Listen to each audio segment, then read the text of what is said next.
She told me she was staying at her aunt's house to help with renovations. I sent flowers there as a thank you. Her aunt replied, "That's so sweet, but she's not here." I texted her a screenshot. She left me on read. I left her key on the doormat. This still feels raw even though it happened a few months ago. I'm writing this out mostly to get it off my chest. Maybe someone out there can learn from it. Or at least feel a little less crazy. I'm 38 male. I live just outside of Raleigh, North Carolina. I've got a remote IT job. Nothing flashy. I make decent money, I work from home, I keep to myself. Beth, 35 female, was my girlfriend. She worked as a nurse in Durham. We met through mutual friends, hit it off right away. She was smart, had a sarcastic sense of humor, and she was beautiful. We dated for 2 years before moving in together. Lived together for 3 years. We had talked about marriage. Kids. A future. She was close to her family, especially her Aunt Lisa who lives in Chapel Hill. I had met Aunt Lisa a few times. Seemed like a solid woman. Beth would call her her second mom.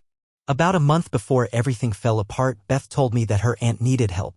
Said the old house was getting some repairs done, paint, minor plumbing, nothing major, but she didn't want Lisa handling it all alone. I'll be staying there most weekends, she told me. I want to help. She's been there for me so much over the years. It sounded sweet. The kind of thing a good person does for family. The first weekend she was there, she kept in touch. She sent me pictures, her in paint-splattered clothes, swatches of beige and gray, shots of a room half-painted. I didn't think anything of it. Looking back, I should have noticed they were all close-up shots. Nothing that clearly showed it was her aunt's place. Just neutral backgrounds. But I trusted her. Second weekend, same thing. Not as many pictures, but she texted, called at night, said she was exhausted from sanding cabinets and moving furniture. Third weekend is when I started getting this weird feeling. She was slower to respond. Ignored a couple of my calls. Told me she dropped her phone in some paint, which didn't even make sense to me, but I let it slide. She didn't FaceTime, which was something we normally did when she was away. She just kept texting too tired or just showered and going to bed. That Sunday, she came home late. Like 11:45 p.m. Said she stopped for gas and grabbed food. She didn't smell like paint. Didn't smell like anything, actually. No sweaty clothes in her laundry basket either. I asked how Aunt Lisa was holding up. She gave a half smile and said, tired but glad it's coming together. The next morning, while she was at work, I sent Aunt Lisa flowers. Nothing crazy, just a nice bouquet. I wrote a card that said, "Thanks for letting Beth help out. Hope the house is turning out great." I didn't even tell Beth I sent them. It was meant to be a surprise. The next day, Aunt Lisa emailed me. The subject line just said, "Flowers." Inside was this, "Thanks for the lovely flowers, that was so thoughtful. But I'm confused, Beth hasn't been over. Everything okay?" I stared at the email for 5 minutes, just rereading it over and over. I checked the date. I checked the sender. I checked the address I sent the flowers to. All correct. I took a screenshot of the email. Sent it to Beth. Just the image, no text. She read it. I saw the read receipt. No reply. 10 minutes. Nothing. An hour. Nothing. I sent, "You want to explain?" Read again. No response. I called. Went straight to voicemail. I sat on the couch staring at our front door for 3 hours, just waiting for it to open. It didn't. She didn't come home that night. I didn't sleep. I didn't cry either. I just sat there, flipping through every memory, every weekend trip, I'm too tired to talk. The next morning, I packed a duffel bag with some of her clothes, her makeup, charger, the book she was halfway through, her hairbrush, just the basics. I left the bag by the door. I took her key off my keyring, put it on the doormat outside. Then I sent her one more text. "Your stuff's packed. Keys on the mat. I'm done." Read. Still no reply. Turns out she wasn't with her aunt. She was staying with someone from her job. Another nurse. I won't share his name, but people who know. A few co-workers saw them together at bars. Even stayed at a beach Airbnb one weekend. She told me she was painting the guest bedroom that weekend. I didn't go looking for this info. People came to me. They felt bad for not saying anything sooner. Said they didn't want to be the ones to ruin things if it was just a rumor. I don't blame them. It wasn't their job. She still hasn't reached out to me.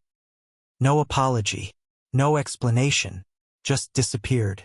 3 days after I left her key on the doormat, I got a text from my neighbor, Mrs. Kavanaugh. She's 76, retired, nosy in a sweet way. She watches everything from her porch swing. The text just said, "She's here. She came to get her things."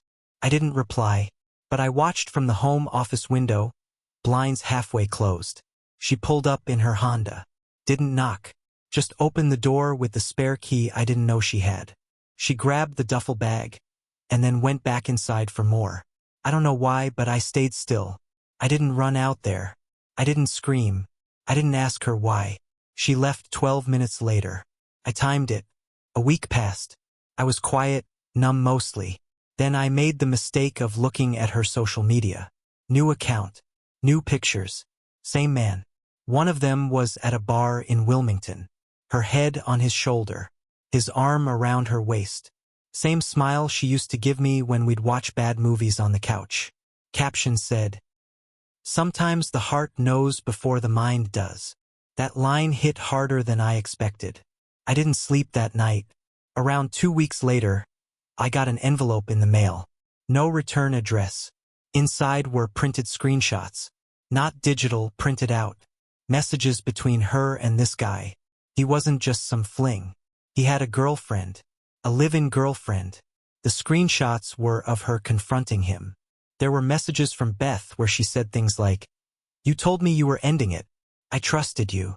Don't make me look like a fool. You said she'd be out of the apartment by May." Turns out he'd been stringing both of them along. So Beth didn't just cheat on me. She got played too. The envelope also had a note in handwriting I didn't recognize. It said, "You deserve to know. I found your address on her emergency contact form. Sorry it happened this way." No name. So now I knew the guy was a liar too. I sat with that for a few days. Then I got another text from Beth. "Can we talk?" I didn't answer. 10 minutes later, "I know I messed everything up, but you don't know the full story." Another hour passed. "Then, please. Just one coffee." I left her on read. I wanted to respond. I wanted to scream. I wanted to ask her why she lied. Why she kept lying. Why she didn't just leave if she was unhappy. But I didn't say anything. That night, around 11 p.m., I heard knocking on my door. It was raining. Not hard, but steady. It was her. She looked tired. Soaked. No umbrella. "I shouldn't be here," she said. I stayed in the doorway. "You're right," I said. She looked like she wanted to say more. Then she handed me a letter. Folded up, damp from the rain. "I won't text you again," she said. "I'll leave you alone. But please read it." Then she left. I didn't open the letter that night. Or the next day. It's still sitting on the counter. I stared at that letter for 4 days. It wasn't big. Just a single page, folded once. Rain had smeared a few spots, but I could still read it. Her handwriting was shaky. Definitely written fast. The tone? All over the place. Angry, sad, guilty, even defensive. She admitted to everything. The lies. The weekends. The guy. His name was Michael. They met at work. It started as harmless talking. Then drinks. Then more. But then came the part that made me sit down. She wrote, "Michael made me think he was trapped. That he was scared of his girlfriend. That she was dangerous. He said he'd leave her if I was patient." That part? I actually believed. Michael didn't sound like a good guy. She'd fallen for a smooth liar. Still doesn't excuse what she did to me, but it gave me a clearer picture. At the end of the letter, she wrote, "You didn't deserve this. You were always steady. Always kind. And I didn't know what to do with that because I was used to chaos. If you hate me, I get it. I just needed you to know that I loved you. I really did." 2 nights later, around midnight, I heard loud knocking again. This time it wasn't her. It was Michael's girlfriend. She looked pissed. Dark hoodie, hair pulled back, a thick folder in her hand. "You're my name?" she asked. I nodded. She didn't ask to come in. She just pushed the folder into my chest. "Read that," she said. "Then you'll understand why none of us saw this coming." I asked her how she knew where I lived. She said Beth had used me as her emergency contact again at the hospital. She looked through the employee system. Honestly, I didn't care. She turned to leave, but stopped. "He's dangerous," she said. "Not like he'll punch someone dangerous. He's a manipulator. A liar. Just be careful if he reaches out." Inside the folder were pages of texts, emails, even a printed-out police report, nothing criminal, just a record of a call she had made when Michael refused to leave their apartment one night and was screaming threats. She'd kept all of it. There were emails from Michael to 3 different women. Not just Beth. 2 other names I didn't recognize.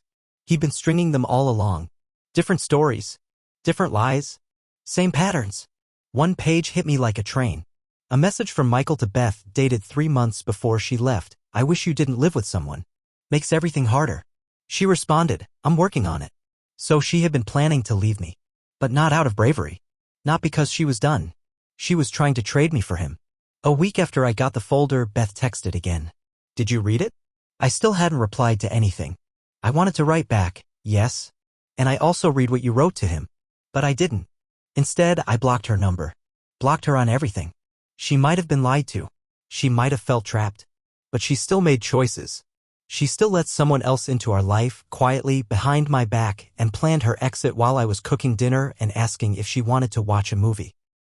Yesterday, I got a call from an unknown number. Voicemail. It was short. Hey, man. It's Michael. Look, I think we need to talk. I haven't called him back. But now I can't stop thinking, why would he call me? What does he want? Does he know I have the folder? Does he think I'll tell someone something? Or is he just trying to twist another story? I let Michael's voicemail sit for 2 days. Curiosity ate at me. What did he want? So I called him. Blocked my number. I wasn't stupid. He answered fast. Figured you'd call, he said. He had this cocky, laid-back tone. Like nothing in the world touched him. You got that folder, right? The ex gave it to you? I didn't say anything. She's crazy, man. All of them are. Beth? I told her from day one I wasn't leaving my girl. I finally spoke, but you told her you would. He laughed. Yeah, and she bought it. Look, I know she's trying to ruin me now. So here's the deal. You give me the folder, you never hear from me again. I said. You're done talking to her? Man, she blocked me. But she's still obsessed. Still calls my girl trying to get her back. I hung up. I wasn't some hero. Let's be clear about that. I should have trusted my gut sooner. I should have spoken up when things felt wrong. I should have walked away without needing all this drama to explode in my face. But part of me still wanted something to come out of this. So I printed copies of everything in the folder. I dropped one at the HR office of the hospital Beth worked at. Anonymously. Mailed one to Michael's clinic too. He was a physician assistant. Don't ask me how I found his workplace. I had time, and the internet is a powerful tool. I also uploaded the screenshots to a burner Reddit account under a relationship advice post, blurred names, but the story was obvious if you knew. I made sure the right people saw it. 2 weeks later, I got a message on my burner Reddit. From Beth. I know that was you. She followed it with, I lost my job. Are you happy? Then, he blocked me. You humiliated me. No apology. Just blame. I didn't reply. That night, I drove to Chapel Hill. To Aunt Lisa's house. I knocked. She opened the door and looked surprised. Oh, I didn't expect to see you. I just wanted to say I'm sorry, I told her. I sent you flowers to thank you for something that never happened. She nodded slowly. She lied to both of us. Then she said something I didn't expect. She's moving in with me. Lost the apartment. Can't afford anything right now. I froze. So she was here again. Full circle. Lisa saw my face. She whispered, I know what she did. She's not proud. But I'm all she is left. I nodded. Then handed Lisa an envelope. Inside was the original letter Beth wrote me. The one where she claimed she loved me. She might want that back, I said. Lisa nodded. Then I turned around and left. Months have passed. I moved. Got a new place in Asheville. More mountains. Less noise. Beth tried emailing once. A long message. It was filled with regret, pain, anger, a little bit of begging.